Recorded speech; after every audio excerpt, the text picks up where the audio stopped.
Hello and welcome to the channel. Thank you for watching. If you want to see more videos about Omega watches and other excellent watches, please check out the rest of the videos on my channel. Today I'll be talking about two members of the Omega Seamaster family, specifically Aqua Terra models. The watch on the left is a first generation Aqua Terra. The watch on the right is a second generation Aqua Terra. Aqua Terra line is sort of a sub line within the Seamaster family. Versus a Seamaster Pro, these have a lower water resistance. These have a 150 meter water resistance, while the Seamaster Pro is 300 meters resistant and the Planet Ocean is 600. So these are not really dive diver designed watches, diver style watches, I should say, but do still boast a very substantial and useful water resistance. I personally don't dive or do any water activity with expensive watches just because I don't really have the interest in a potential problem with that. But I think water resistance is an extremely important feature in any watch because the more you have of it, the less chance of a mishap and the more confidence you can have in using your watch in whatever situation. So definitely a great thing to see a watch with 150 meter water resistance. Both of these watches have screw down crowns.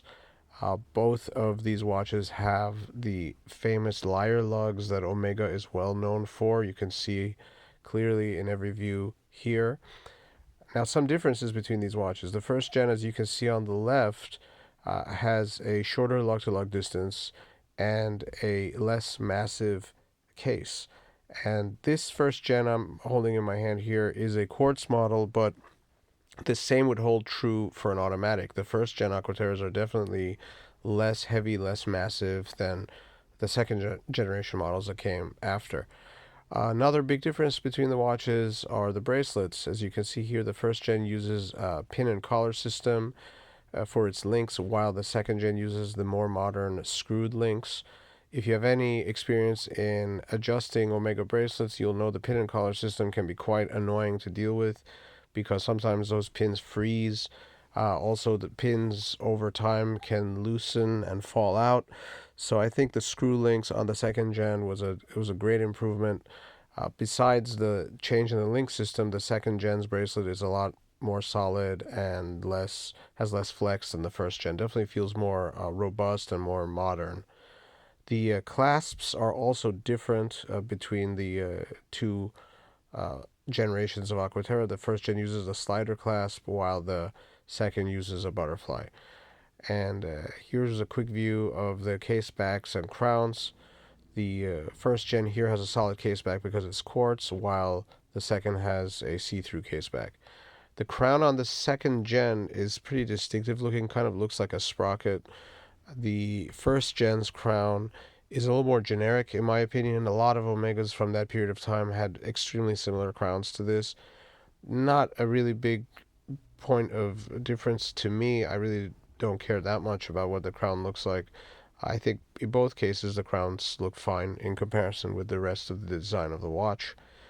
Here's another view of the clasps that I mentioned before. If I had to pick between these two, the first gens is probably a little more comfortable than the second.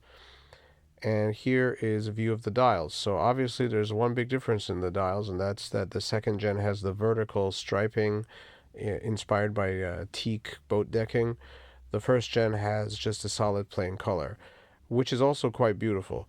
The first gen, most of them you'll find out there are either black or silver. There were also blue sunburst style versions, which are quite beautiful. The second gen came in blue, like what's shown here, but also black, also a whitish silver. Probably the whitish silver and black are the most common ones you'll find out there, as well as the blue. Again, here's some views of the case. The 39.2 millimeter first gen on the left is definitely smaller, but the how they look on the wrist is not that different, and you'll see that in a minute here when I show some wrist shots. The second gen, as you can see here, definitely has a lot of presence, especially in this larger 41.5 millimeter size. I really like the polished center links that this model has. Omega introduced those sort of halfway through the second generation.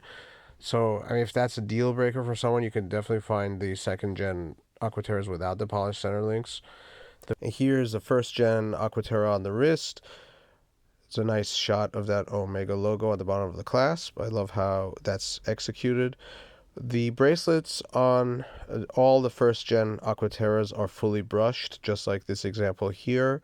And I think it makes perfect sense given that it's a little bit of a more conservative design watch. The dial and the case shape are a little more subdued as compared to the second gen, and therefore the fully brushed bracelet makes more sense with that watch.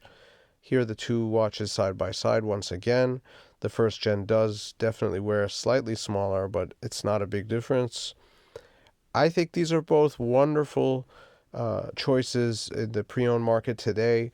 If you have been following Omega's pricing, it has pretty much gone through the roof in recent years.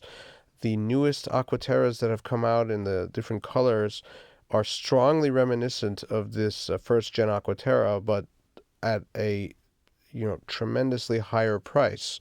And so if you're okay with something a little older and you don't mind a lack of color choice, the first gen Aqua Terras are an outstanding value, in my opinion. There are tons of them available at any time, so you're not, bound to one or two choices, but you can literally browse through dozens of listings for these watches and find one that meets your needs from a price and condition perspective. And if you're okay with quartz, you'll avoid the expensive maintenance that an automatic watch requires. So, while getting the superb build quality that you would find on any Omega. So, I think they're great choices for anyone. If whether you're starting out on Omega or you already have a couple, they're just wonderful watches. Curious to hear what others think about either or both of these watches. Please leave your questions or comments below, and thank you for watching.